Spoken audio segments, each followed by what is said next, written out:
Hello everyone, good afternoon. Good afternoon, कैसे हो भाई सभी? चलिए, तो जैसे कि आप सभी जानते हो आज अब हम अपने कोर्स के क्लाइमैक्स पे पहुंच पहुंच चुके हैं। ऑलमोस्ट हमारा सारा सिलेबस खत्म हो चुका है और मैथ का भी एक चैप्टर और बचा है। इसके बाद आज की क्लास के बाद एक चैप्टर और बचेगा, that is mixture and allegation, जो कि मंडे और ट्यूसडे को खत्म हो जाएगा। उसके बाद आपका जो एक कंप्यूटर का पार्ट बचा हुआ है, कंप्यूटर में आपका एमएस ऑफिस वाला पार्ट बचा है, जो कि मंडे ट्यूसडे वेडनेसडे को खत्म हो जाएगा, है ना। संडे को आपका डीबीएमएस का क्लास होगा। तो उसके बाद देखो, अभी हमने क्या किया है, एक हिस्सा खत्म किया है अपनी प्रिपरेशन का। अब ये मत सोचना कि सिलेबस खत्म हो गया बेले होके बैठ जाओ, नहीं। अब रिवीजन का टाइम है उसके बाद, ठीक है। तो रिवीजन के लिए हम आपके लिए रिवीजन की सीरीज भी लेके आएंगे। लास्ट के 15-20 दिन जो चलेगी, है ना, मे बी 15 से शुरू कर देंगे हम।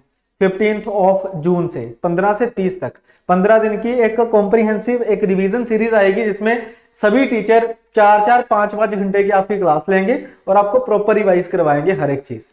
तो आपने अच्छे तरीके से रिवाइज भी करना है और फिर एग्जाम को अच्छे तरीके से अटेम्प्ट करना है, ठीक है जी। थोड़ा सा पेशेंस रखना, घबराना नहीं है बिल्कुल भी। जैसे हमने आपसे प्रॉमिस किया था कि पूरा सिलेबस खत्म करवाएंगे, हमने वो भी किया है और साथ में अब हम आपको रिवीजन भी करवाने वाले हैं, ठीक है जी। चलिए, तो अब शुरू करते हैं। नेक्स्ट हमारे पास है जो ये हमने लास्ट क्लास में क्वेश्चन कर लिया था, ठीक है। एवरेज हमारा चल रहा है, एवरेज की ये लास्ट क्लास है।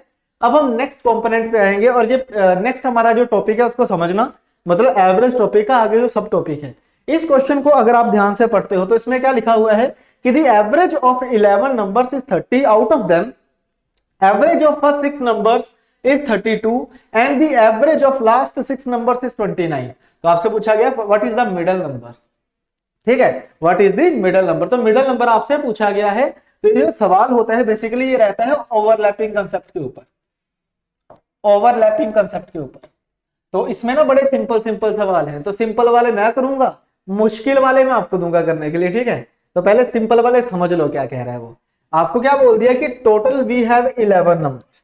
तो मैं यहां लिख देता हूं 1 2 3 4 5 6 8 9 10 11। टोटल हमारे पास 11 नंबर्स हैं जिनका एवरेज कितना है, 30 है। तो बेटा अगर 11 नंबर्स का एवरेज 30 है तो इनका सम कितना रहा होगा, 330। पहली लाइन से ये पता चला, ठीक है। फिर नेक्स्ट उसने क्या बोल दिया कि out of them average of first 6 numbers is 36, कि पहले 6 नंबर्स का 1 2 3 4 5 6 पहले 6 नंबर का एवरेज कितना है, 32 है। पहले 6 नंबर का एवरेज कितना है हमारे पास, 32 है, ठीक है जी। पहले 6 नंबर का एवरेज कितना है, 32 है। तो बेटा सम कितना रहेगा हमारे पास, अगर मैं 32 गुना 6 की बात करूं तो कितना आएगा, 192।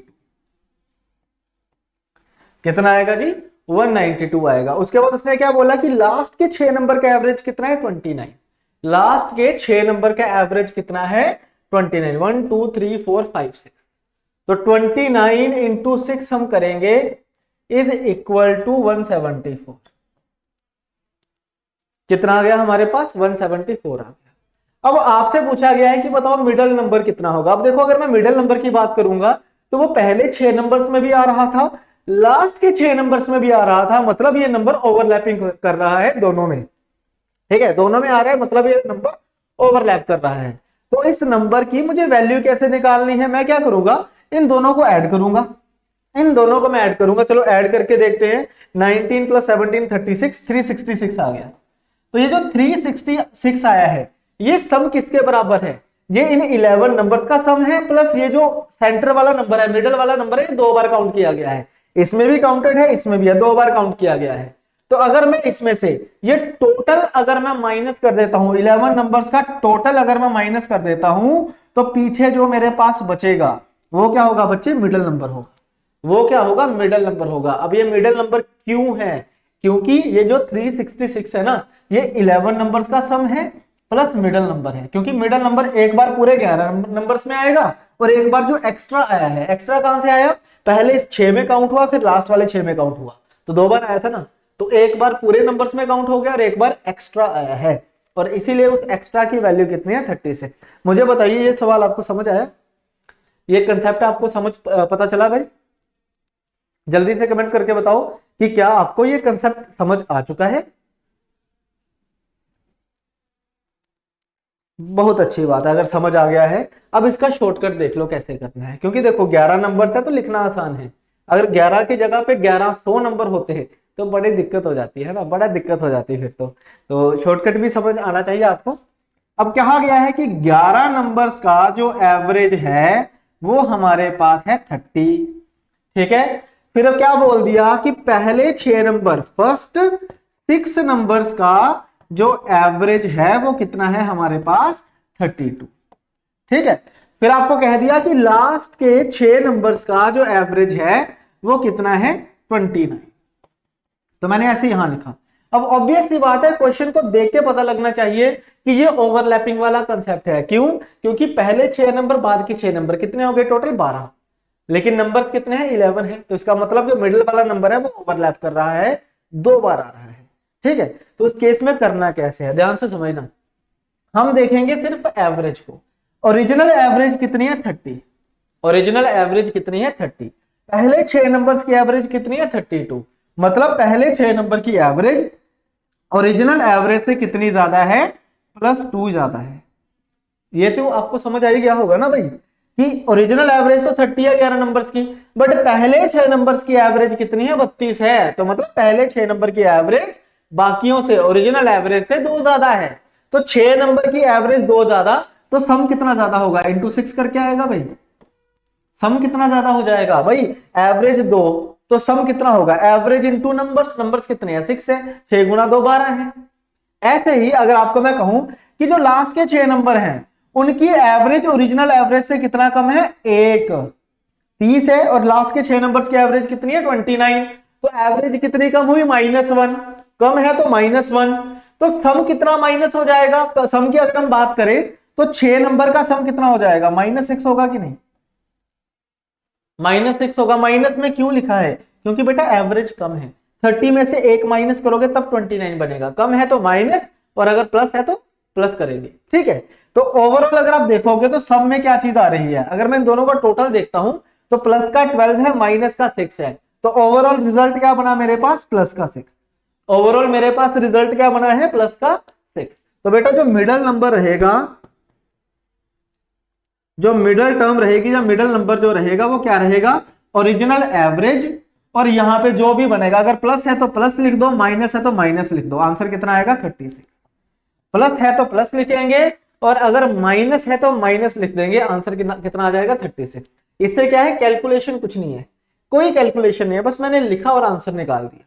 यहां पे कैलकुलेशन ज्यादा हो सकती है, क्योंकि मल्टीप्लाई करना पड़ेगा 3 बार, फिर ऐड करना पड़ेगा, फिर 1 बार माइनस करना पड़ेगा। 3 बार मल्टीप्लाई, 1 बार ऐड, 1 बार माइनस। यहां पे कोई ज्यादा कैलकुलेशन बिल्कुल भी नहीं है।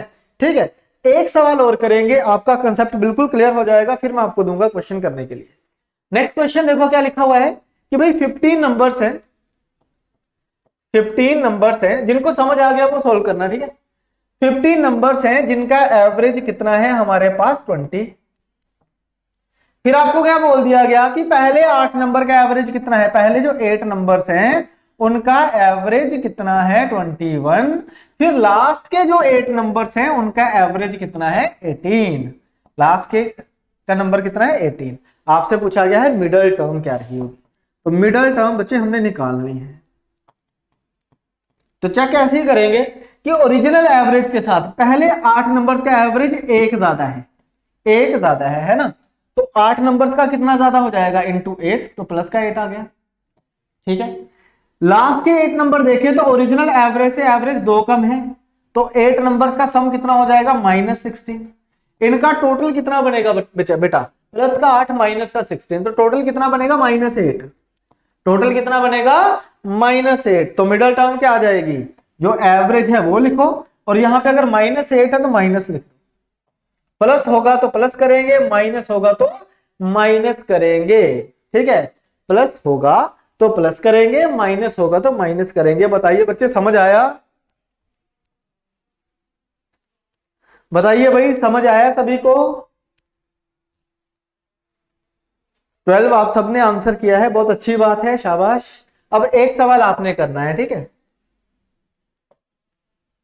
एक सवाल अब आपने करना है कि average of 325 numbers is 577।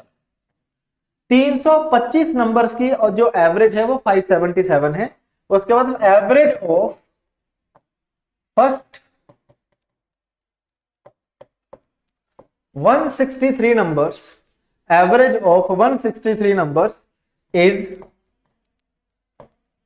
579 and average of last 163 numbers is 576। आपसे पूछा गया है मिडिल टर्म कितना होगा, आपसे पूछा गया है मिडिल टर्म कितना होगा। बताना बच्चे कितना आंसर आएगा, भाई बता दो कितना आंसर आएगा, शाबाश। अब इससे मुश्किल तो क्या ही बनेगा पेपर। और अगर आप कैलकुलेशन करने चलोगे तो फिर आपको भी देख के लग ही रहा होगा कि कितनी कैलकुलेशन है। पहले इसको इससे मल्टीप्लाई, फिर इसको इससे, फिर इसको इससे, फिर इन दोनों को ऐड करेंगे, फिर इसमें से माइनस करेंगे, तो कैलकुलेशन तो बहुत ज्यादा हो जाएगी। तो बताओ भाई कितना आंसर आएगा।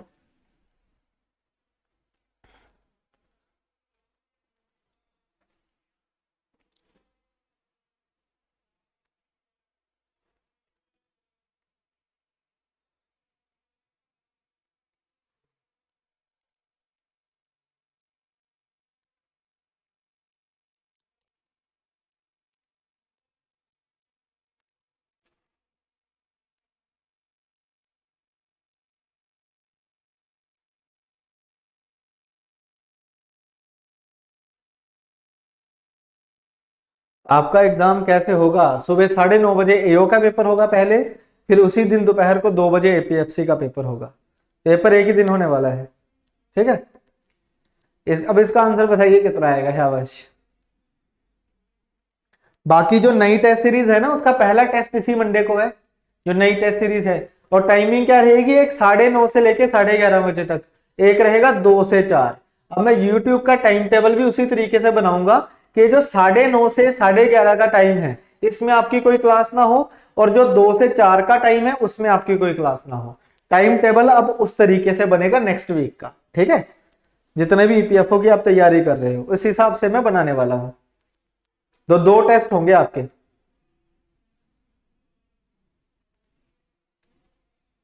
हाँ हाँ, अभी मंडे से शुरू होगा। अब ऐसा करो ना, जिन्होंने पहली वाली टेस्ट सीरीज ज्वाइन कर रखी है वो तो नई वाली लेनी लेनी है, उनको तो कंपलसरी है। ये मैं आपको अभी भी कह रहा हूं, क्योंकि 10 टेस्ट बहुत होते हैं। अभी आपको 1200 सवाल और देखने को मिलेंगे। क्वेश्चन पेपर 8:30 बजे आ जाएगा। जो क्वेश्चन पेपर है ना, वो लाइव तो 9:30 शुरू होगा, जो उसका पीडीएफ है ना वो 8:30 बजे आ जाएगा। सिर्फ क्वेश्चन पेपर का, सोल्यूशन का नहीं आएगा। तो क्वेश्चन पेपर का आप चाहो तो प्रिंट आउट वगैरह निकाल सकते हो, तो 1 घंटे पहले आ जाएगा, ठीक है। और जो दोपहर को 2 बजे क्लास होगी उसका क्वेश्चन पेपर 1 बजे आ जाएगा। डाउनलोड करके फटाफट प्रिंट निकलवा लेना, ठीक है। ओएमआर भी आपको मिल जाएगी, ओएमआर का भी आपको मैं दे दूंगा। उसमें आपने ओएमआर को भी डाउनलोड करके उसका भी एक प्रिंट निकाल लेना है। प्रॉपर जैसे पेपर देते हैं वैसे पेपर देना है, ठीक है। बाकी मैं एक वीडियो अभी बना के, एक वीडियो बना के जो वो पर्टिकुलर हमारे टेस्ट सीरीज है उसमें मैं एक पिन कर दूंगा।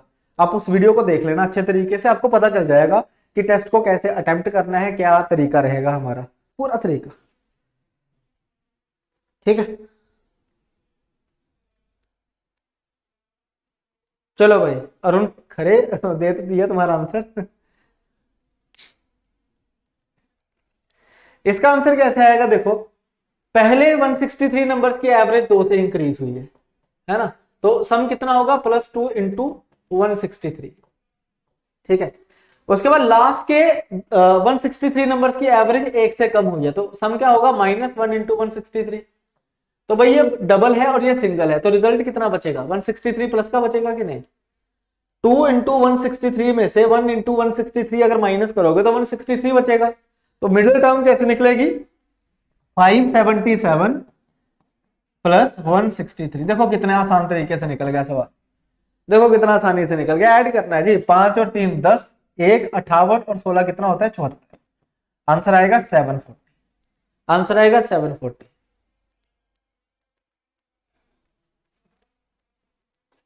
ठीक है, चलिए नेक्स्ट देखो। अब ये तो था कि जिसमें ओवरलैपिंग हो रही है। अब ऐसे सवाल आएंगे जिसमें नंबर मिस ही हो जाएगा, जैसे इसको पढ़ना है एक बार, ठीक है, इसको पढ़ना बच्चे एक बार, कोई बात नहीं, बाद में डिस्कस करेंगे। ये मिडिल नंबर मिसिंग का सवाल है, क्यों नहीं रहा पेन?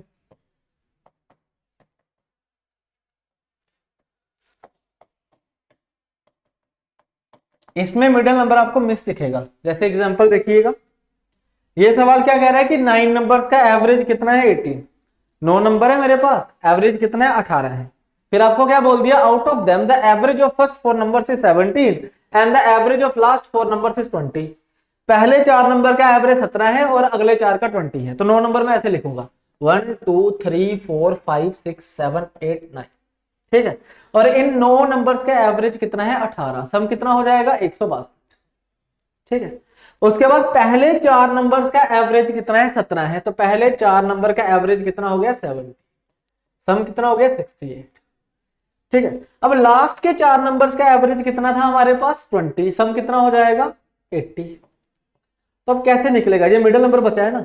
अब ये मिडिल नंबर कैसे निकलेगा कि टोटल सम में से मुझे इसको और इसको ऐड करके माइनस करना है ना, कि 9 नंबर्स के सम में से पहले 4 और लास्ट के 4, 8 नंबर्स के सम को माइनस कर दो, क्या बच जाएगा, मिडिल नंबर बचेगा। तो चलो करते हैं, कितना आएगा जी 80 प्लस 68 148 आ जाएगा। तो आंसर कितना बनेगा हमारे पास 14, आंसर कितना आ जाएगा हमारे पास 14 आ जाएगा, ठीक है जी। तो मतलब क्या है, देखो इस सवाल में और पिछले सवाल में फिर डिफरेंस क्या हुआ, इसमें और पिछले में डिफरेंस क्या है कि पिछले में क्या हुआ था कि ये टोटल है ना, और ये क्या है टोटल और मिसिंग नंबर है। पिछले में क्या उल्टा किया था, ये टोटल ऊपर था, सॉरी टोटल नीचे था, जिसमें इसमें टोटल ऊपर है, इसमें टोटल नीचे था, और मिडिल नंबर प्लस 11 टर्म्स ऊपर थी। तो मतलब पिछला जो सवाल था उसमें टोटल को माइनस किया गया था, इसको प्लस किया गया था। साइन को देखो, पिछला जो हमारे पास टाइप थी उसमें ये जो 330 है ये माइनस का था, टोटल माइनस का था, और ये वाले जो नंबर है ये प्लस के थे, है ना। और ये वाली जो टाइप है हमारे पास इसमें टोटल प्लस का है और बाकी ये वाले नंबर माइनस में है। साइन चेंज हुए हैं, प्लस का माइनस हुआ, माइनस का प्लस हुआ है। मानते हो इस बात को? हाँ जी, प्लस का माइनस हुआ और माइनस का प्लस हुआ, इस चीज को समझते हो ना सारे? समझ रहे हो? ठीक है, समझ रहे हो ना। तो चलो देखो फिर करना कैसे है, तरीका हमारा सेम है। 9 नंबर्स का एवरेज कितना है जी 18। फिर उसके बाद क्या कह दिया कि पहले 4 नंबर, फर्स्ट 4 नंबर्स का एवरेज कितना है 17, लास्ट के 4 नंबर्स का एवरेज है हमारे पास 20। आपसे पूछा गया है मिडल टर्म। सेम तरीका, कोई तरीका चेंज नहीं करेंगे।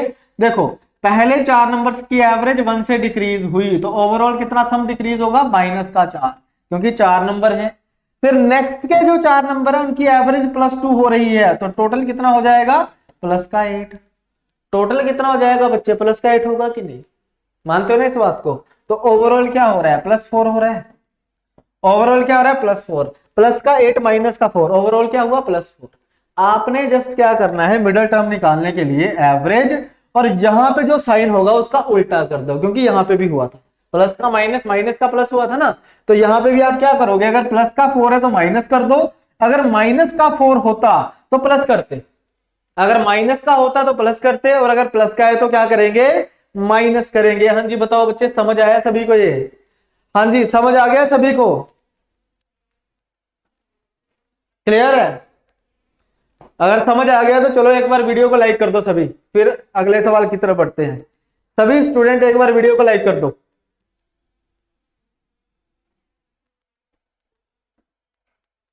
अंजलि डिफरेंस देख के पता लग जाएगा, पहले 4 और लास्ट के 4 टोटल नंबर 9 है, मतलब मिडिल नंबर है ही नहीं, मिस है। देखो 4 + 4 कितना हुआ 8, टोटल नंबर कितने 9, तो मिडिल नंबर तो है ही नहीं ना, मिसिंग हो गया। पिछले सवाल में क्या था, टोटल 15 नंबर, पहले 8 और बाद के 8 कितने हो गए 16 हो गए, तो मतलब बीच वाला नंबर 2 बार आ रहा है, देख के पता चल जाएगा। ठीक है, समझिए बात को जी, क्लियर है? चलो भाई इस सवाल को करो। अभी भी देखो मेरे ख्याल से 57 स्टूडेंट्स ने लाइक नहीं किया, जल्दी कर लो शाबाश। इसका बताइए अब कितना आंसर आएगा, ये आपने करना है, ठीक है, ये आपने करना है। देखो टोटल 13 नंबर से पहले 6 नंबर का एवरेज है 18, लास्ट के 6 नंबर का एवरेज है 21, तो 6 और 6 12, टोटल नंबर है 13। इसका मतलब मिडिल नंबर क्या है, मिस है। मिडिल नंबर क्या है बच्चे, मिस है।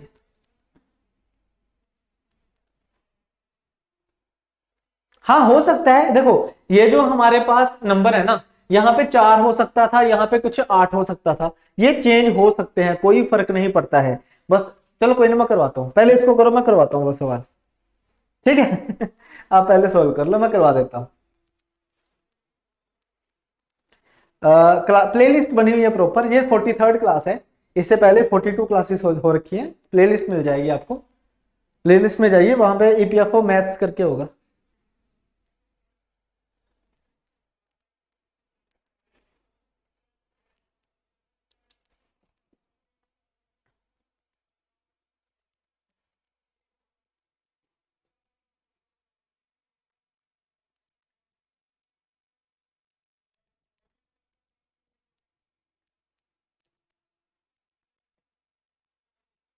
ट्वेंटी सिक्स, देखो 13 नंबर्स का जो एवरेज है वो कितना है, 20।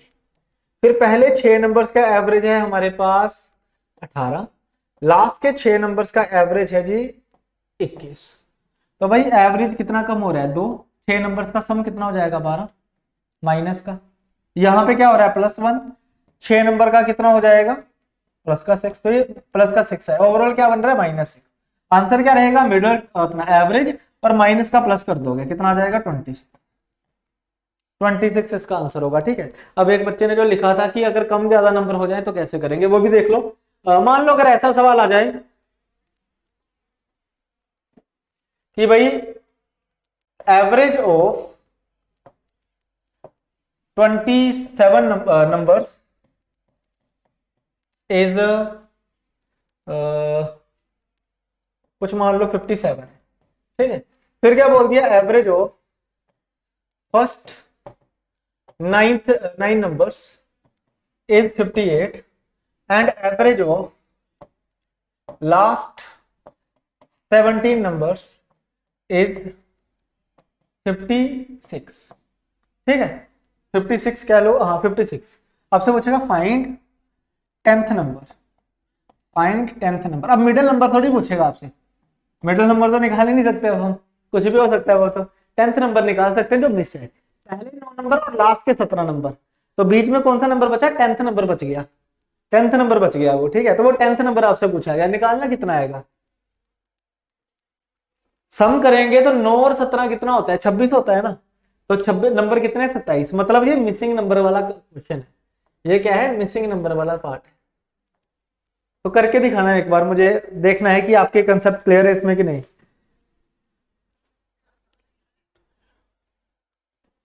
कोई बात नहीं भाई, दोनों पेपर दे लो, अगर आपने एक ही पेपर देना है तो 9:30 से 11:30 पेपर देके फ्री हो जाओ, 2 से 4 मत देना, ऐसा कुछ नहीं है, आपकी मर्जी है, कोई भी पेपर दे दो। जिन्होंने दोनों पेपर भरे हैं ना, तो दोनों में से अगर एक देना चाहते हो तो एक पेपर दे लो, बट मुद्दा ये है कि दोनों क्यों नहीं, क्योंकि सिलेबस सेम है यार, सिलेबस सेम है, दोनों भरो ना। ये देखो ना, थोड़ा सा सिलेबस तो दोनों का सेम ही है यार। आपको क्या लगता है पॉपुलेशन से सवाल आएगा पेपर में, कितने कितने बच्चों को लगता है कि पॉपुलेशन से पेपर में क्वेश्चन आएगा, बताना जरा, कितनों को लगता है कि पॉपुलेशन से सवाल आएगा।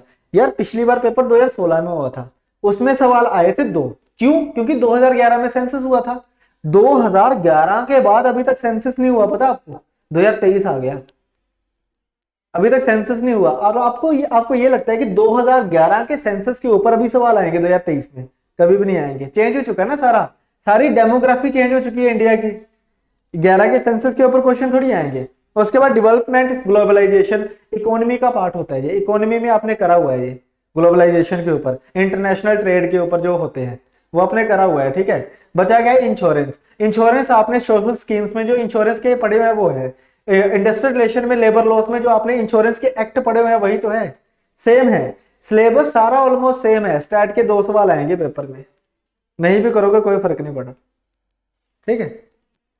अब नहीं आएंगे ना यार, यूपीएससी और एसएससी में डिफरेंस होता है, यूपीएससी बात करता है थोड़ी लॉजिकल बात करता है। 2011 का सेंसस आज के टाइम पे चेंज हो चुका है बिल्कुल। 2011 में इंडिया की पॉपुलेशन थी 121 करोड़, अब है 140 क्रॉस कर चुके हैं हम, 140 हम क्रॉस कर चुके हैं ऑलरेडी। ठीक है, एसएससी का क्या है यार, कॉपी पेस्ट मारता है सारे सवाल वो। अब देखना पिछले पेपर वाले सवाल उठाए होते हैं, 10 साल पुराने सवाल उठाए होते हैं, जिसका कोई सिर पैर नहीं होता। लेकिन यूपीएससी ऐसे नहीं है ना। अब देखो, हाँ लिख दिया बेकांत ने 142 करोड़, कोमा मत डालो, डॉट डालो उसमें, 142.86 करोड़। तो ये चीज है, इसको थोड़ा सा प्रैक्टिकली देखोगे तो आपको पता चलेगा कि सिलेबस ऑलमोस्ट सेम है, कोई डिफरेंस नहीं है। इवन जो मैथ वाला पोर्शन है ना, वो एपीएफसी में कम है। जैसे एओ वाले में, ईओ वाले में तो सारे चैप्टर्स हैं, जो एपीएफसी वाला है उसमें कुछ लिमिटेड चैप्टर्स है, जैसे डेसिमल हो गया, फ्रैक्शंस वगैरह होगी, नंबर सिस्टम हो गया, बस यही है, डिविजिबिलिटी रूल वगैरह वगैरह, बड़ा सिंपल सा है उसका। तो मतलब एपीएफसी में आपको जनरल मेंटल एबिलिटी के क्वेश्चन आएंगे, मैं आपको करवाऊंगा वो भी, डोंट वरी। पहले एक बार मैं सिलेबस खत्म कर लूं, जो फिक्स सिलेबस है, उसके बाद जो एडिशनल चीजें आपके साथ डिस्कस करेंगे हम। पेपर दोनों देने हैं, अगर दोनों भरे हैं तो ठीक है। चलो अब छोड़ो, अब इसमें आते हैं, इसका कितना आंसर आ रहा है देखो। यहां पे एवरेज 1 से इंक्रीज हुई है, तो 9 नंबर्स का कितना इंक्रीज होगा, प्लस का 9। जहां पे एवरेज 1 से डिक्रीज हुई है, तो 17 नंबर्स का कितना डिक्रीज हो जाएगा, माइनस का 17। अगर मैं इसका टोटल करके देखता हूं तो क्या -8 आ रहा है, आ रहा है कि नहीं। तो यहां पे मुझे अगर निकालना है 10th नंबर, तो एवरेज माइनस का क्या हो जाएगा, +8, आंसर आएगा 65। आंसर आ जाएगा हमारे पास 65। ठीक है जी, क्लियर है, क्लियर ना भाई, ठीक है। चलो भाई अब नेक्स्ट देखो, अगला सवाल देखो। नेक्स्ट अब हमारे पास जो क्वेश्चंस आएंगे, अब थोड़ा ध्यान से सुनना, ठीक है। अब ध्यान से समझना, अब जो क्वेश्चंस आएंगे ना, वो कोरली कंसेप्चुअल क्वेश्चंस होंगे। कंसेप्ट के ऊपर, आपके ब्रेन के ऊपर डिपेंड करता है कि आप कितनी जल्दी से उसको समझ पाते हो। ठीक है, मैं मैक्सिमम 2 बार इसको एक्सप्लेन करूंगा, आपने थोड़ा ध्यान से समझना है। मुझे पता है कि आप समझ जाओगे इसको, पर थोड़ा ध्यान से करना। इसमें आएगा हमारे पास, इनको बोला जाता है कंसेप्चुअल क्वेश्चंस। पहली बात तो कंसेप्चुअल भी कह सकते हैं, या फिर इंक्लूडिंग और एक्सक्लूडिंग वाली टाइप होती है। इंक्लूडिंग और एक्सक्लूडिंग वाली टाइप होती है। जैसे आपने कभी सुना होगा कुछ ऐसे सवाल कि भाई 50 स्टूडेंट की एवरेज इतनी है, 2 स्टूडेंट अगर मान लो बाहर निकाल दिए जाए तो रिमेनिंग एवरेज इतनी होती है, तो बताओ उन स्टूडेंट्स की एवरेज कितनी थी जो बाहर गए। इस तरीके से सवाल देखे होंगे ना, कभी स्टूडेंट बाहर जा रहे हैं, कभी वो अंदर आ रहे हैं, आपसे एवरेज एज की बात हो जाती है, एवरेज वेट की बात हो जाती है, तो वो वाले सवाल होते हैं। ठीक है, ये कोरली कंसेप्चुअल सवाल है। अगर आप चाहते हो कि आप बिना पेन उठाए सवालों को करें, तो आप ध्यान से समझना, और आपको ये चीज आती भी होगी, क्योंकि डेली लाइफ में हम इसका यूज भी करते हैं। डेली लाइफ में हम इसका यूज करते हैं, बस समझना है कि कैसे आपने मैथ के सवालों में इसका यूज करना है। तो पहला केस देखो जी क्या होता है। मान लो ये आपकी कोई क्लास है, और आपकी क्लास की कोई एवरेज रही होगी, ठीक है, और एवरेज में एज्यूम करके चलता हूं 50 रुपए। ठीक है, आपकी क्लास की कोई एवरेज रही होगी, मान लो 50 रुपीज। अब देखो बच्चे, अगर मैं आपको ये कहता हूं कि आपकी क्लास की एवरेज 50 रुपए है, तो आप क्या मान के चलोगे कि आपकी क्लास में जितने भी स्टूडेंट बैठे हुए हैं उन सबके पास 50-50 रुपए हैं। आपकी क्लास में जितने भी स्टूडेंट जो है वो बैठे हुए हैं, उन सबके पास 50-50 रुपए हैं। इसे कहा जाता है एवरेज। जैसे नॉर्मली हम क्या बोल देते हैं, अगर आपसे इंटरनेशनल लेवल पे अगर पूछा जाए कि बताओ इंडिया का जो इकोनॉमिक लेवल है वो कैसा है, इंडिया की इकोनॉमी मतलब कि जो एवरेज पर्सन है वो कितने पैसे कमा रहा है, वो अमीर है या गरीब है, तो क्या कहा जाता है कि जो भारत देश है वो गरीब है, उसको अमीरों की कैटेगरी में नहीं लेके आया जाता। क्यों? क्योंकि जब कोई बाहर से देखेगा तो वो एक वो सिर्फ अंबानी को नहीं देखेगा, वो सिर्फ अडानी को नहीं देखेगा, और ना ही किसी एक मजदूर को या फिर किसी एक किसान को देखेगा, वो सबको एक साथ देखेगा और क्या कहेगा देख के कि गरीब है। वो उसने, इसका मतलब ये नहीं है कि उसने अडानी को गरीब बोल दिया या अंबानी को गरीब बोल दिया, ऐसा नहीं है। वो क्या करेगा, अब देखेगा कि पूरी की पूरी जो हमारी कंट्री है उसकी टोटल इनकम क्या है, डिवाइड करेगा टोटल पॉपुलेशन कितनी है, वो एवरेज आउट करेगा, जैसे हम कहते हैं पर कैपिटा इनकम। तो अगर पर कैपिटा इनकम कम निकली तो गरीब, ज्यादा निकली तो अमीर। सिंपल सा फंडा है। ठीक है, सिंपल सा फंडा है। देखो 5th in position in terms of GDP, लेकिन अगर आप देखोगे पर कैपिटा इनकम तो वो 5th की जगह 50 भी हो सकता है। मुझे एग्जैक्टली नहीं पता है, क्योंकि आप पढ़ रहे हो, मैं नहीं पढ़ रहा हूँ इस चीज को। 5वें नंबर पे हमारे देश की जीडीपी है, लेकिन पर कैपिटा इनकम कम रहेगी। जैसे मैं एक फैमिली की बात करता हूं, मान के चलना कि एक फैमिली में 5 मेंबर हैं, ठीक है।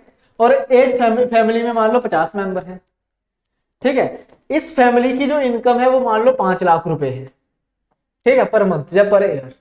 और इस फैमिली की इनकम जो है वो 10 लाख है पर ईयर।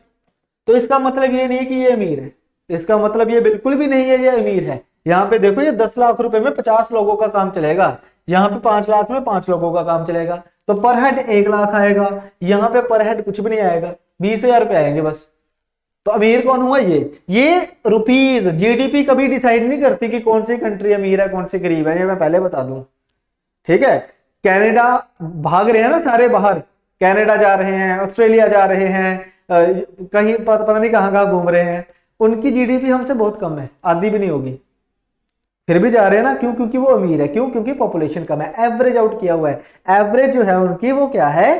कम, ज्यादा है, उनकी एवरेज ज्यादा है, इसलिए वो अमीर है, डेवलप्ड नेशंस है। हमारी एवरेज कम है, इसलिए हमको गरीबों में कंसिडर किया जाता है, ठीक है, गरीबों में। हालांकि हम गरीब ग्रुप कुछ भी नहीं है, गरीब हम कुछ ही केसेस में होते हैं, ज्यादा केसेस में नहीं होते हैं। अभी मूवी कोई देखने जाना होगा तो सारे अमीर होंगे, 500 रुपए के पॉपकॉर्न खाएंगे, ठीक है ना। वहीं अगर कोई किताब खरीदनी पड़ जाए 300 रुपए की तो सभी गरीब हो जाते हैं कि किताब नहीं लेनी, 500 रुपए के पॉपकॉर्न खा लेने जो बाहर से 20 रुपए के मिल जाएंगे। ये कड़वा सच है।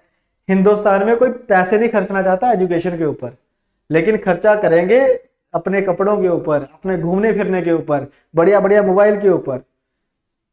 ये कड़वा सच है। तभी तो यार देखो बनता नहीं है ना कुछ भी, ठीक है। और देखो दवेश कह रहे हैं कि टेस्ट सीरीज में डिस्काउंट चाहिए। नहीं नहीं यार, ऐसा नहीं है, आपके ऊपर कोई कटाक्ष नहीं था, जो हार्श रियलिटी है ये, और कुछ भी नहीं है, हार्श रियलिटी है, ठीक है ना। वो प्रायोरिटीज आदमी अपनी सेट कर लेता है ना, सोसाइटी को देख के हम अपनी प्रायोरिटीज को सेट कर लेते हैं कि हाँ हमें इस पे खर्चा करना है और इस पे नहीं करना है, ये चीज है। ये सोसाइटी की गलती है, ये आपकी गलती नहीं है। आपके बच्चे भी यही करेंगे, उनको मोबाइल चाहिए होगा, उनसे पूछोगे ना बेटा क्या चाहिए, और वो कहेंगे मोबाइल। कोई नहीं कहेगा कि किताब चाहिए या पढ़ने के लिए कुछ ले दो, मोबाइल कहेंगे। यार 3-4 साल का बच्चा मोबाइल पे लगा होता है कि नहीं? मोबाइल पकड़ा होता है, टैबलेट पकड़ा होता है, किसने सिखाया? हमने सिखाया उसको। हम उसका फ्यूचर खराब कर रहे हैं, उसके पीछे हमारी ही रिस्पॉन्सिबिलिटी है, हम ही रिस्पॉन्सिबल है। उसका टीचर उसका कुछ खराब नहीं करेगा, ज्यादा टाइम तो आपके पास ही रहे ना। तो ये हमारे दिमाग में बिठा देते हैं। कभी सोचा कभी कि कभी ये चीज आपने कभी फोकस करी होगी, इसको पढ़ते हैं, ठीक है, थोड़ा सा ब्रेक लेके, ठीक है। कभी ये चीज सोची है, कोई भी चीज अगर मेड इन इंडिया होती है ना, हमारे दिमाग में पता क्या आता है? देसी है, ये तो देसी है, खराब ही होएगी, है ना। तभी इंडियन कंपनीज ने अपना नाम पीटर इंग्लैंड रखा हुआ है, ठीक है। हम ये मान के चलते हैं कि जो चीज इंडिया में बनी है वो घटिया है। ये क्यों है? क्योंकि ये अंग्रेजों ने हमारे दिमाग में बिठाया हुआ है।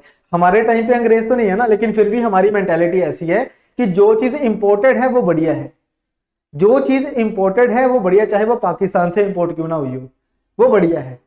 ये चीज होती है, ये दिमाग जो होता है ना। देसी हम क्यों बोलते हैं? देखो कोई भी घटिया चीज होगी हम क्या बोलते हैं? ये तो देसी सी है। देसी का मतलब पता क्या होता है? जो इंडिया, जो अपने देश में बनी हुई है वो देसी है। देखा, ये चीज है। अब ये चीज अंग्रेजों ने बिठाई थी हमारे पूर्वजों के दिमाग में, उन्होंने बिठाई हमारे, ऐसे चल रही है। हम अपनी अगली जनरेशन को ये चीज सीधे सीधा दे देंगे, क्योंकि हमें भी ऐसा लगता है ना, हमें बैठ बैठ चुके हैं अब ये।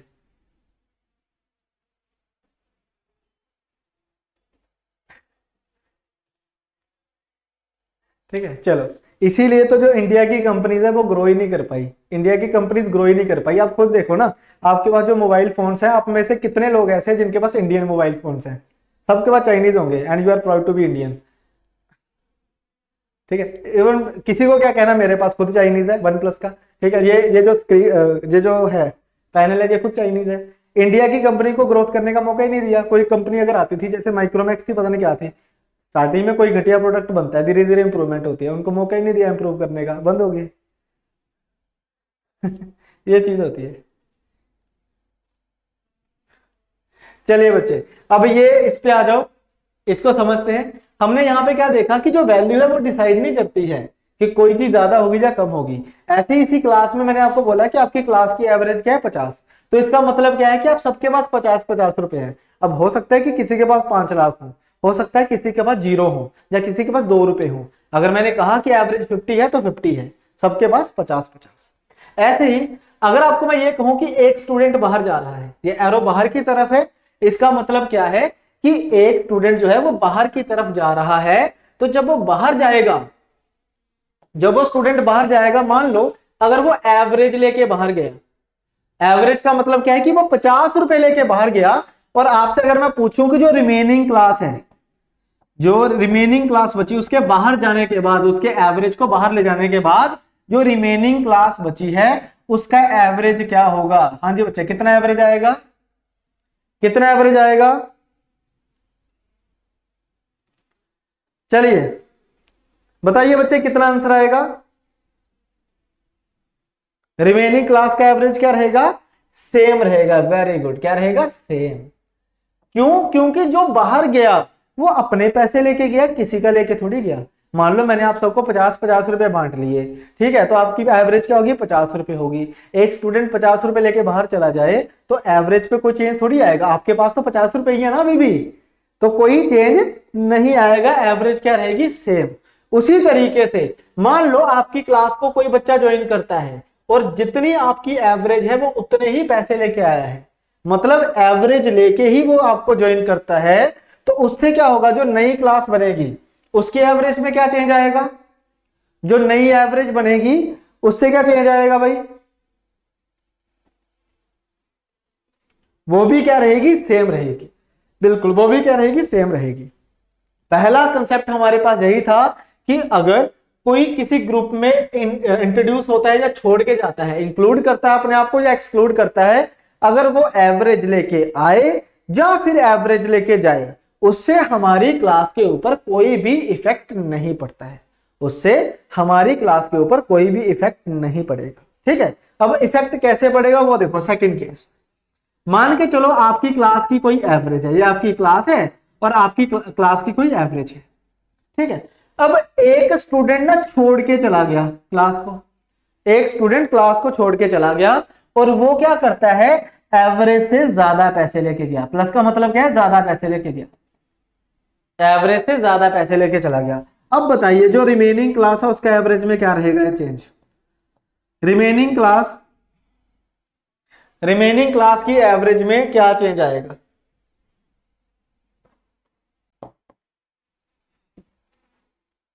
बताओ भाई, कितना आंसर आएगा? रिमेनिंग क्लास की एवरेज में क्या चेंज आएगा? जल्दी से कमेंट करो, शाबाश। ऑब्वियसली, बहुत अच्छे जी। जैसे आपकी क्लास की एवरेज 50 रुपए थी, है ना, वो क्या करा? 100 रुपए लेके चला गया। वो एवरेज से ज्यादा लेके गया, वो 100 रुपए लेके चला गया, ठीक है। तो 50 तो उसके खुद के ही थे, 50 उसकी एवरेज भी थी, तो 50 तो वो अपने लेके गया। तो वो बचे हुए जो 50 थे ना, जो एक्स्ट्रा लेके गया, वो किन से लेके गया होगा? रिमेनिंग क्लास से। तो रिमेनिंग क्लास से अगर वो 50 रुपए लेके गया तो पीछे जो क्लास बैठी है उनके पास अब पहले से कम पैसे होंगे, पहले से कम पैसे होंगे, तो मतलब एवरेज क्या हो जाएगी? डिक्रीज। ठीक है, एवरेज क्या हो जाएगी बच्चे? डिक्रीज हो जाएगी। ठीक है, आई होप ये चीज आपको समझ आ गई होगी। अब ऐसे ही मान लो अगर मैं तीसरा केस बता रहा हूं कि आपकी कोई क्लास है और उसकी कुछ एवरेज है, आपकी कोई क्लास है और उनकी कुछ एवरेज है, और एक बच्चा छोड़ के जाता है और वो एवरेज से कम पैसे लेके जा रहा है, एवरेज से कम पैसे लेके जा रहा है, तो बताइए जो रिमेनिंग क्लास होगी उसमें क्या चेंज आएगा? रिमेनिंग क्लास में क्या चेंज आएगा? जल्दी से बताइए भाई। अब ये कॉमन सेंस के ऊपर आ चुकी है बात, पहले कंसेप्चुअल थी, अब कॉमन सेंस पे आ चुकी है। यस, अब एवरेज क्या हो जाएगी? इंक्रीज हो जाएगी। इसको सोचना है बच्चे, ऐसे देख के आंसर नहीं मारना, रट्टा बिल्कुल नहीं मारना। अगर कोई एवरेज से कम लेके जा रहा है, मान लो 50-50 रुपए सबको बांटे, अब एक बच्चा बाहर गया 20 रुपए लेके, तो 30 जो उसके बचे हैं वो पूरी क्लास में बटेंगे। एवरेज क्या कहती है? Equal distribution. जो 30 रुपए बचे हैं वो पूरी क्लास में बट जाएंगे, तो पहले से पैसे ज्यादा होंगे ना। तो जब पहले से पैसे ज्यादा हो जाएंगे तो एवरेज क्या हो जाएगी? इंक्रीज। एवरेज क्या हो जाएगी बच्चे? इंक्रीज हो जाएगी। ये 3 केस हो चुके हैं, 2 केस और बचे हैं, वो भी डिस्कस करेंगे अभी हम। मान लो पहले अभी तक क्या था कि क्लास छोड़ के जा रहे थे, है ना, ये देखो जब बाहर की तरफ एरो है मतलब क्लास छोड़ के जा रहे थे। अब कोई आपको ज्वाइन करेगा, now someone will going to join you. जैसे ये आपकी क्लास है, उसका कोई एवरेज है और आपकी क्लास को कोई ज्वाइन करता है एवरेज लेके, ठीक है, एवरेज के साथ ज्वाइन करता है। बताइए न्यू क्लास की एवरेज क्या रहेगी, नई क्लास की एवरेज बताइए क्या रहेगी, नई क्लास की एवरेज बताओ कितनी रहेगी, शाबाश।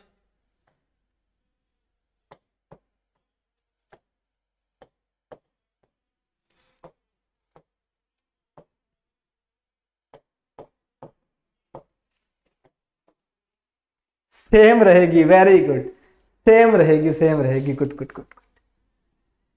तो मान लो अगर कोई एवरेज से ज्यादा पैसे लेके आए तो, ये मैंने ऐसे ही बना दिया था, पिछला टाइप टाइप भी थी। ठीक है, एवरेज का मतलब एवरेज होता है बेटा, एवरेज के लिए वैल्यू की जरूरत नहीं है। मैं आपको कह दूं जितने तुम्हारे पास पैसे उतने मेरे पास भी हैं, तो फिर वैल्यू दिखाने की जरूरत नहीं है, भी बोथ आर सेम। ठीक है, यहाँ पे क्या होगा, इंक्रीज होगा। खुद सोचना है और बताना है कि कैसे इंक्रीज होगा। मान लो आप सभी के पास 50-50 रुपए है ना, आप क्लास में बैठे हो, ठीक है, और आपकी क्लास का रूल क्या है, इक्वल डिस्ट्रीब्यूशन, क्योंकि एवरेज पढ़ रहे हो ना। आपकी क्लास का रूल क्या है, इक्वल डिस्ट्रीब्यूशन, और आपका मान लो आपके पास क्या है, 50-50 रुपए है। अब आपकी क्लास को कोई ज्वाइन करता है, मान लो अंबानी जी का बेटा ज्वाइन कर लेता है, अब ऑब्वियसली बात है उसके पास पैसे ज्यादा होंगे, तो एवरेज से ज्यादा लेके आया ना। तो जब वो आपकी क्लास में आएगा तो आप उसको अपनी रूल बुक दिखाओगे कि बराबर बांट रहे हैं, सबके पास बराबर होने चाहिए। तो जितने वो ज्यादा पैसे लेके आया होगा वो सब में बटेंगे, तो अगर सब में बटेंगे तो एवरेज क्या हो जाएगी, इंक्रीज हो जाएगी। एवरेज क्या होगी, इंक्रीज होगी, समझ गए ना। हाँ, आपको क्या करना है, इंक्रीज करना है, ये आपका राइट है यहाँ पे। लेकिन अगर कोई कम लेके आए तो, हाँ जी, अगर कम लेके आए तो यहाँ पे आपका क्या बनता है कि अगर मान लो आपकी एवरेज 50 रुपए है और मैं खाली हाथ आ गया आपकी क्लास में, तो अब आपकी ये रिस्पॉन्सिबिलिटी भी है कि आपको मुझे अपने बराबर करना है। तो उसके लिए आप क्या करोगे, मुझे आप उतने पैसे दोगे जिससे आपका क्या हो जाएगा, मैं आपके साथ मिल जाऊंगा। तो उससे क्या होगा, एवरेज क्या हो जाएगी बच्चे, डिक्रीज हो जाएगी। इससे एवरेज क्या हो जाएगी, डिक्रीज हो जाएगी। ठीक है जी, इसको समझना, इस चीज को आप चाहो तो डेली लाइफ में अपने साथ कंपीट करके देखो इसको।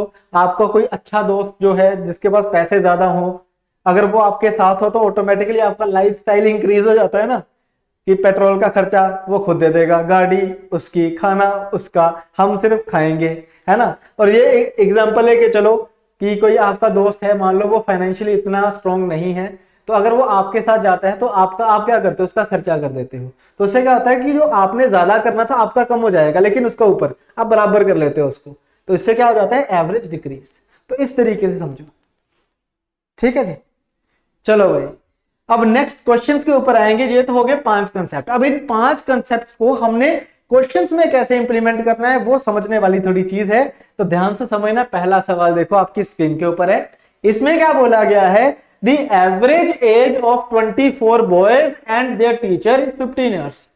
24 लड़के और उनका एक टीचर है, उनकी एवरेज एज क्या है, 15 ईयर्स है। तो 24 boys plus 1 teacher is equal to 15 years.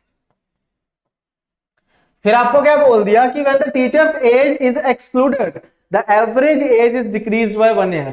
मतलब अगर मैं टीचर की एज को एक्सक्लूड कर दूं तो बचा क्या है, 24 बॉयज बचे हैं, तो उनकी एवरेज क्या हो जाती है, 14 ईयर्स, एक से डिक्रीज हुई है। तो आपसे पूछा गया है उस टीचर की एज क्या रही होगी, टीचर की एज क्या रही होगी। ठीक है, तो बेटा कोई भी आपने इक्वेशन नहीं करनी है, ठीक है, कोई भी आपने इक्वेशन जो है वो यूज नहीं करनी है। सिंपली आपने क्या करना है, देखो सिंपली आपने क्या करना है, कंसेप्ट का यूज करना है। कैसे यूज करना है, देखो 24 लड़के हैं, एक टीचर है, एवरेज एज क्या है, 15 साल। मतलब मैं ये मान के चलूंगा कि इन ये जो 24 बॉयज हैं इनकी एज भी 15 साल है, उनके टीचर की एज भी 15 साल है, ये दो सभी क्या है, 15 ईयर्स के हैं। तो अगर ये सभी 15 ईयर्स के होंगे तो टीचर की एज भी 15 साल रही होगी। ठीक है, टीचर की एज भी क्या रही होगी, 15 साल रही होगी। बट क्या हुआ कि जब टीचर छोड़ के गया, टीचर क्या हुआ, एक्सक्लूड हुआ, तो टीचर के जाने से एवरेज क्या हुई है, डिक्रीज। टीचर के जाने से एवरेज डिक्रीज हुई। तो बच्चे किसी के जाने से अगर एवरेज डिक्रीज होती है, किसी के जाने से अगर एवरेज डिक्रीज होती है तो वो ज्यादा लेके जाएगा, वो हमेशा ही ज्यादा लेके जाएगा। किसी के जाने से, अगर मान लो ये वाला केस था, किसको कोई अगर किसी के जाने से अगर एवरेज डिक्रीज होती है तो वो ज्यादा लेके गया होगा। ये देखो, ये वाला केस था, उल्टा लिख दिया मैंने, ये वाला केस था। एवरेज डिक्रीज कब हुई? जब वो एवरेज से ज्यादा लेके गया। ठीक है, तो चलो यहाँ पे पुट करते हैं, मतलब ये ज्यादा लेके गया होगा, इसका जो आंसर है वो 15 प्लस आएगा। ठीक है, अब कितना प्लस आएगा ये देखो, इसके जाने से एवरेज डिक्रीज कितनी हुई है? 1 ईयर। 1 ईयर डिक्रीज हुई है ना। कितने स्टूडेंट्स की? 24 स्टूडेंट्स की। मतलब ये जब निकला, टीचर जब निकला तो जाता जाता 24 स्टूडेंट से एक एक एज उनकी लेके गया है, तो टोटल एक्स्ट्रा कितना लेके गया होगा? 14 ईयर्स। ठीक है, अब ईयर्स तो कहना थोड़ा सा अच्छा नहीं लगता, लेकिन रुपीज लेके चलो कि मान लो जाता जाता क्या हुआ, सबसे एक एक रुपया लेके गया, तो 24 बच्चों से एक एक रुपया लेके गया, तो 24 रुपये एक्स्ट्रा लेके गया होगा, मतलब उसकी एज क्या रही होगी? 39 ईयर्स। ठीक है, आपने सिर्फ एवरेज देखनी है, जो ईयर्स है, कभी केजी होगा, कभी वेट होगा, कभी एज होगी, कभी रुपीज होगा, तो कोई फर्क नहीं पड़ेगी। ठीक है, करना कैसे है कि देखो, अगर मान लो टीचर की एज 15 साल होती तो एवरेज में क्या आता? नो चेंज, कोई चेंज नहीं होना था। लेकिन उसके जाने से एवरेज डिक्रीज हुई है, तो मतलब वो ज्यादा लेके गया होगा। किसी के जाने से अगर एवरेज डिक्रीज हो जाए तो वो ज्यादा लेके जाएगा एवरेज से। कितना ज्यादा लेके जाएगा कि भाई जाता जाता 24 बच्चों से एक एक साल लेके गया, तो टोटल कितना लेके गया? 14। तो 14 ऐड कर दो, कितना आ गया आंसर? 14, सॉरी 14 ऐड कर दो, आंसर कितना आएगा? 39। ठीक है, 14 ऐड कर दो, आंसर कितना आएगा? 39। समझ गए बात को जी? समझ गए?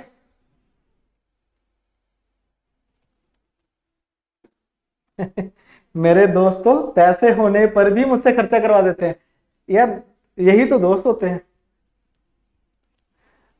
अगर मान लो सारे बराबर बराबर खर्चा करें तो फिर दोस्ती किस चीज की है? फिर तो वो बिजनेस हो गया ना, फिर दोस्ती थोड़ी है। दोस्त वही होता है जो दूसरों का खर्चा करवा दे। ठीक है ना, आप भी करा करो थोड़ा सा। आप भी करवाया करो दूसरा का खर्चा, बट ध्यान रखना कि पता होता है ना, अगर आपका दोस्त है तो आपको पता होगा कि इसके पास पैसे है या नहीं। जिसके पास है उससे करवाओ, कोई दिक्कत नहीं है। यही तो होती है दोस्ती। चलिए अगला सवाल देखो। नेक्स्ट क्वेश्चन आपकी स्क्रीन के ऊपर, आपने ये देखो, कभी भी एज नहीं देखनी, आपने कभी भी वेट नहीं देखना, आपने एवरेज को देखना है बस। अब इसमें क्या बोला गया है कि 19 स्टूडेंट्स का वेट कितना है? Average 15।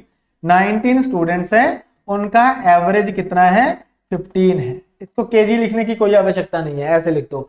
By the admission of a new student, एक स्टूडेंट और आया, मतलब 19 प्लस 1, अब 20 स्टूडेंट हो चुके हैं, तो एवरेज क्या होगी? 14.8।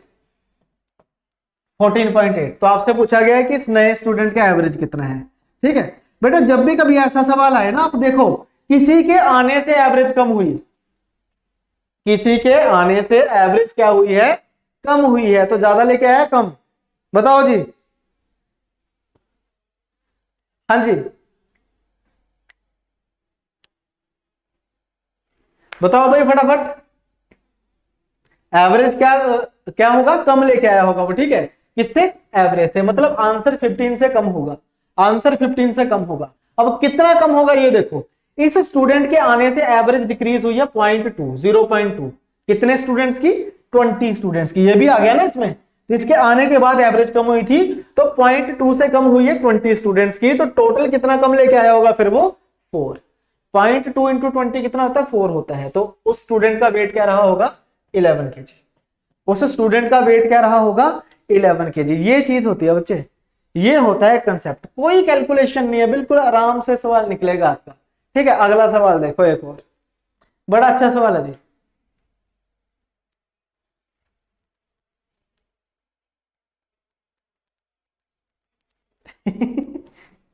शिवानी, आज से क्लास देखना बंद कर दो, तो समझ लो खत्म हो गई है। आए जा रही है, सिलेबस भी तो खत्म करना है बच्चे।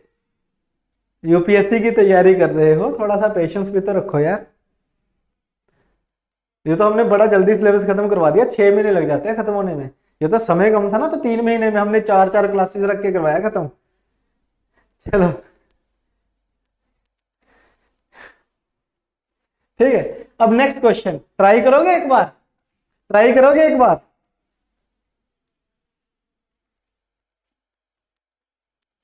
ऐड क्यों होना चाहिए बेटा? किसी के आने से अगर एवरेज कम हो रही है तो वो ज्यादा लेके आया होगा, कम लेके आया होगा? यहाँ पे माइनस होगा। किसी के आने से अगर एवरेज कम हुई है, ये देखो, किसी के आने से अगर एवरेज कम हुई है किसी के आने से अगर एवरेज डिक्रीज हुई है तो वो एवरेज से कम लेके आया होगा। आंसर जो है वो एवरेज से कम होगा, 15 से कम होगा, इसीलिए माइनस किया है।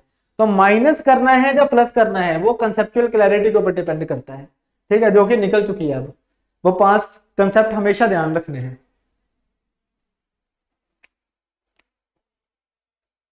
हाँ जी, हाँ जी, कल कंप्यूटर की क्लास है।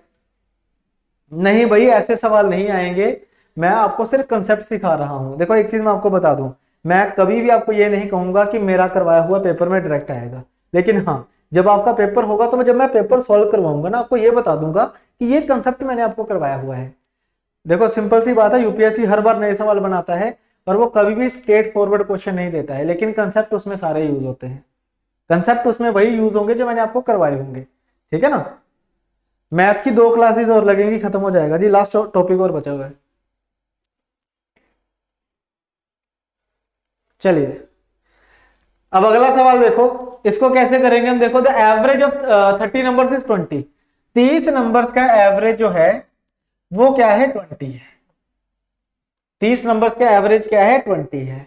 फिर उसने क्या बोल दिया कि 2 numbers namely 38 and 30 are discarded then the average of the remaining numbers. हमने क्या किया, इनमें से 2 नंबर्स, इसमें से 2 नंबर्स, एक है 38 और एक है 30, वो हमने बाहर निकाल दिया, ठीक है, मतलब एक्सक्लूड करा है। तो आपसे पूछा है 28 नंबर्स का, जो बचे हुए 28 नंबर्स है उनका एवरेज क्या है, ये पूछा आपसे। समझ गए बात को जी।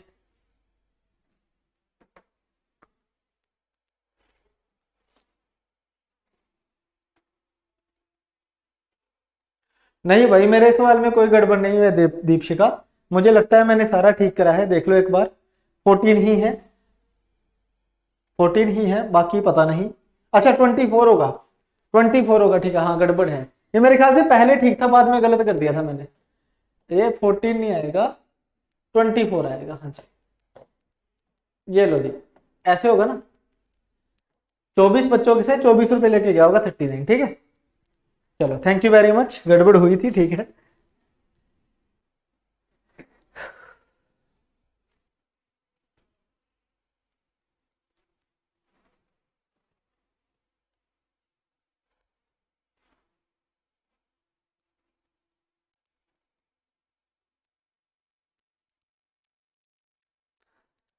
चलो भाई जल्दी से करो भाई।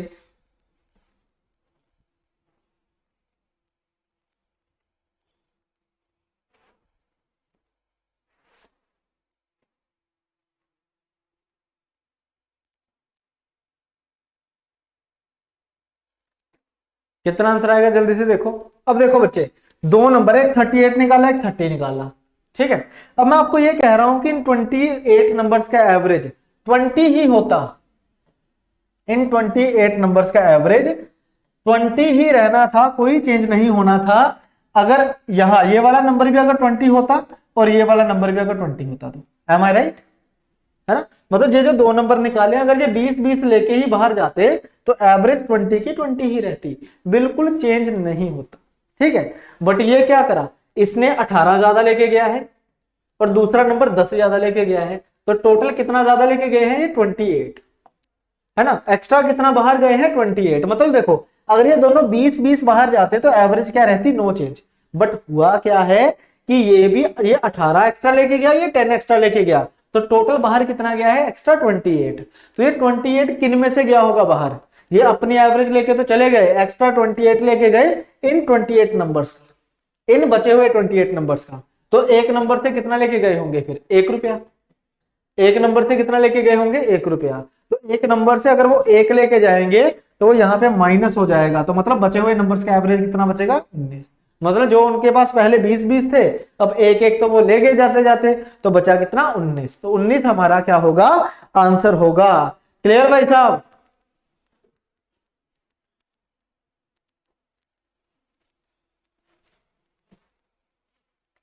क्लियर है जी।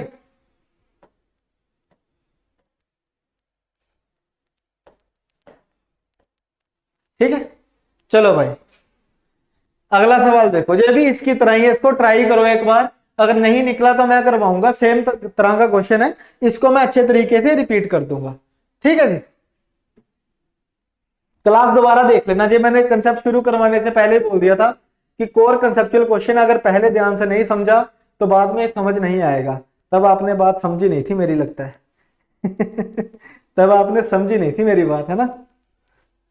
जब मैं कहता हूं ना ध्यान से समझना, तो मतलब वो चीज मुश्किल होती है।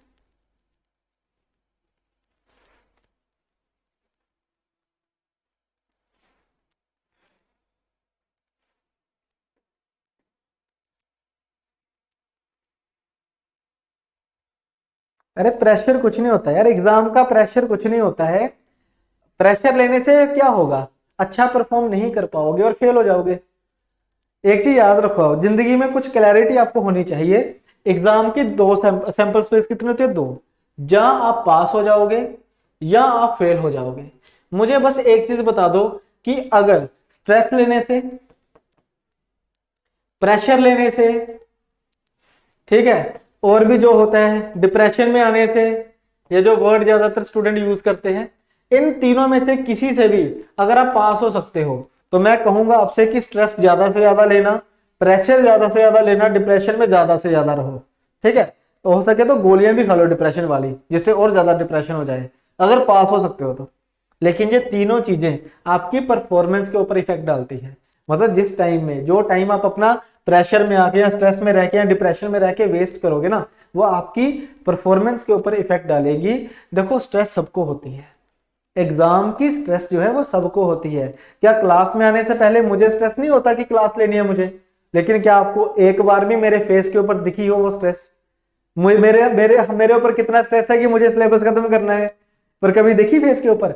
जब आप किसी काम में आ जाते हो ना, तो उस स्ट्रेस को भूल जाओ। बस ये देखो, देखो क्या ही हो जाएगा। मैंने आपको कहा था कि 10 जून तक हम सिलेबस खत्म करेंगे, नहीं हुआ ना, 2 दिन एक्स्ट्रा लग रहे हैं ना, क्या हो गया?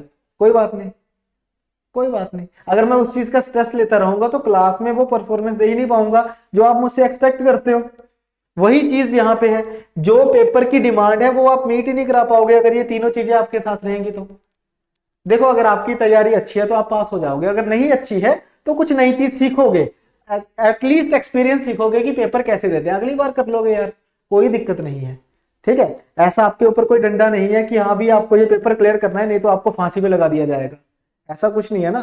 कई घर वाले, किसके घर वालों ने कुछ ऐसा तो नहीं बोला हुआ कि पेपर क्लियर नहीं हुआ तो फांसी लगा देंगे तुम्हें, हैं, तुम्हारे खाने में जहर घोल देंगे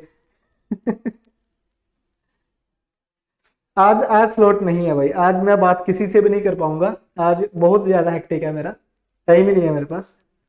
ठीक है, ये मेरे राहुल गौर, घर वाले छोड़ दो फिर तो, है, दुश्मन तो घर ही है फिर, बाहर तो सब ठीक है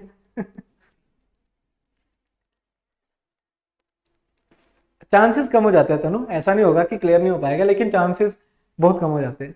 चलो भाई, स्ट्रेस नहीं लेनी बिल्कुल भी यार, टेंशन कुछ नहीं होती, सारी दुनिया तैयारी कर रही है। 9 लाख बच्चों ने फॉर्म भरा है, 577 पास होंगे, बाकी सभी फेल ही होने वाले हैं। ठीक है, बस ये है कि जो 577 जो पास होंगे उनकी तैयारी अच्छी होगी, वो स्ट्रेस होगी उनको भी, पर इतनी ज्यादा नहीं होगी, उनकी प्रेपरेशन को दिक्कत दुखी नहीं करेगी वो। तो ये थोड़ा ध्यान रखना है, ठीक है, अच्छे तरीके से पढ़ना। और एक चीज मैं और कह दूं, सलाह कम दिया करो कि ये करवा दो वो करवा दो, हमें पता है क्या करवाना है। ठीक है, हमने पूरा प्लान कर रखा है। जब 1 मार्च को हमने बैच शुरू करा था ना, 28 फरवरी को जब हमने पहली वीडियो डाली थी, तो उससे पहले हमने पूरा प्लान किया था कि कब क्या खत्म होगा, कब क्या चीज करवाएंगे। 2 जुलाई तक पूरा प्लान रेडी है, आपके बोलने से कुछ चेंज नहीं होने वाला है, तो आपके बोलने का कोई मतलब ही नहीं है ना। तो हमने जो प्लान करा हम उसी हिसाब से चलेंगे, आपके बोलने से कुछ नहीं होगा। याद करना, कोई पहली दूसरी क्लास देखना, मैंने आपको कहा था कि मैथ की 45 क्लासेस लगेंगी, ये मैंने बोला हुआ है। तो ये 40 कितनी, 3rd क्लास है ना, 2 क्लासेस और लगेंगे, 45th में खत्म करेंगे चलो इस सवाल को करो, कितना आंसर आएगा, बहुत बातें होगी अब। इसको कैसे करेंगे, 20 नंबर्स का एवरेज 25 है, 2 नंबर 44 और 42 एक्सक्लूड कर दिए, बताओ बाकी बचे हुए नंबर्स का क्या एवरेज रहेगा। तो भाई 20 नंबर्स का एवरेज कितना है, 25।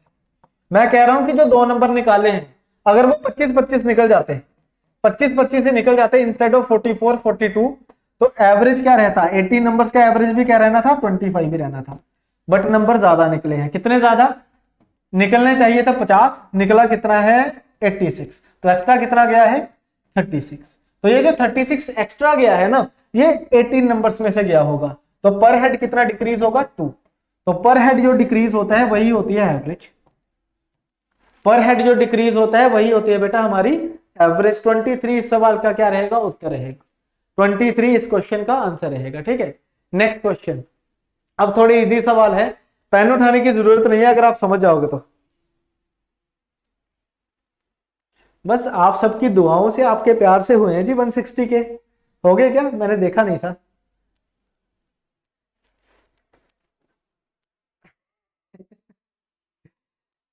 आज सैटरडे है तो 100 दिन बाद मंडे होगा, है ना।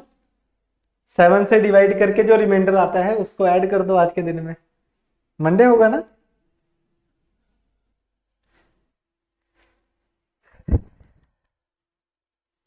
अब रोशन पीछे देख लेना बेटा, अब वीडियो रिवाइंड करके देख लेना भाई। इसको देखो जी कैसे करेंगे। 8 man is increase by 1.5।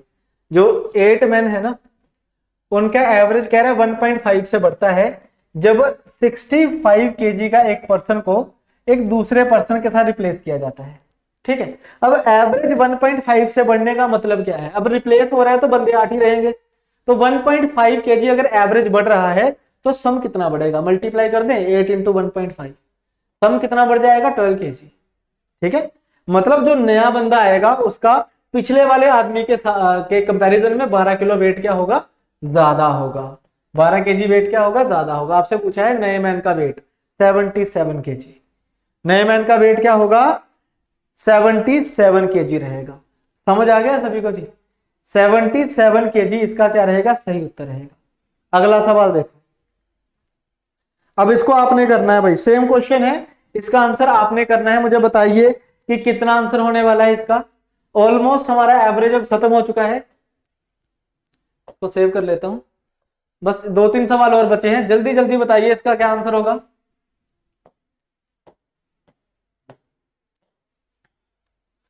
Speed के साथ आंसर, स्पीड के साथ देखो।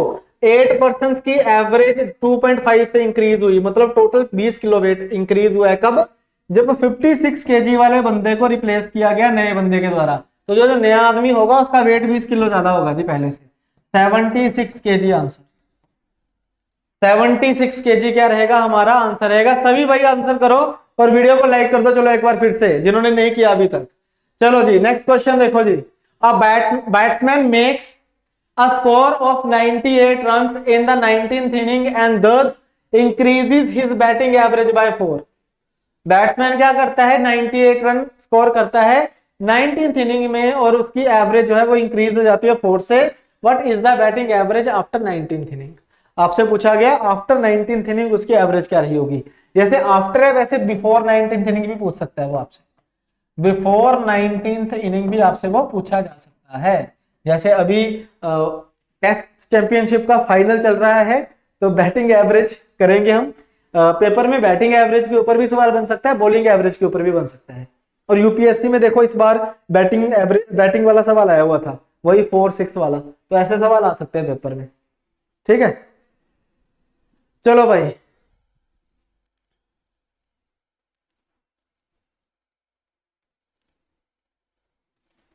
अरे भाई कितनी बार बताऊं, कितनी क्लासेस बचेंगी मैथ की। क्या कान बंद करके सुनते हो क्या मेरी वीडियो है।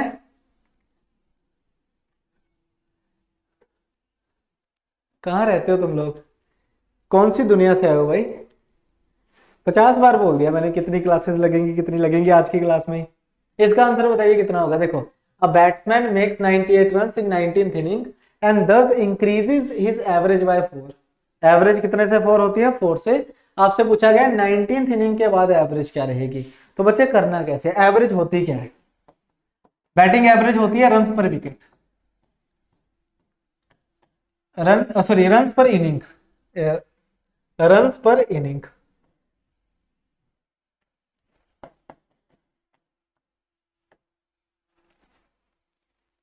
ठीक है जी, रन्स पर इनिंग रहेगा इसका आंसर। ठीक है,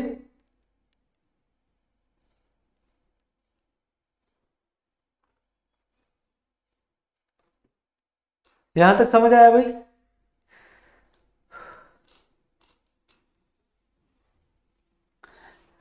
तो करना कैसे है, देखो 98 रन बनाए हैं जिससे एवरेज इंक्रीज हुई है, तो इसका मतलब क्या हुआ कि अगर उसकी एवरेज इंक्रीज हो रही है तो ये जो रन है वो पहले से ज्यादा है। ये चीज मानते हो ना, ये रन जो उसने बनाए हैं वो पहले से ज्यादा रन बनाए हैं, तभी एवरेज क्या हुई है, इंक्रीज हुई है। कितनी इनिंग्स की, 19 इनिंग्स की। मतलब ये 98 रन जब बने तो 19 इनिंग्स में 4-4 रन का इंक्रीज हुआ। एवरेज 4 से बढ़ने का मतलब क्या है कि इन 19 में 4-4 रन ऐड कर दिए गए हैं, तो टोटल कितना हो गया, 76। मतलब उसने पहले से 76 रन ज्यादा बनाए हैं, उसने पहले से 76 रन ज्यादा बनाए हैं। तो इसका मतलब क्या हुआ कि पहले कितने रन बनाता होगा वो, 22। ये 22 क्या है, बिफोर 19th इनिंग की एवरेज, बिफोर 19th इनिंग की एवरेज। देखो मैं आपको ये कहता हूं कि मैंने इस मैच में 98 रन बनाए और मेरी एवरेज 4 से बढ़ी, मतलब 19 इनिंग्स में 4-4 इंक्रीज हुआ, तो टोटल 76 इंक्रीज हुआ। तो मतलब मैंने पहले से 76 रन ज्यादा बनाए हैं ना, तो रन मेरे 98 है जो कि पहले से 76 ज्यादा है, तो पहले कितने रहे होंगे, 22। तो पहले मतलब बिफोर 19th इनिंग, तो बिफोर 19th इनिंग अगर पूछा होता तो 22 आंसर होता, लेकिन आपसे पूछा है आफ्टर 19th इनिंग। बताइए आफ्टर 19th इनिंग आपका कितना एवरेज है, तो बेटा कितना आंसर आएगा हमारे पास, 22 प्लस 19th इनिंग के बाद एवरेज 4 से इंक्रीज हुई थी तो +4 कर दिया, आंसर आएगा 26। आंसर आएगा 26, 22 नहीं आएगा, ठीक है, 26 आएगा यहां पे।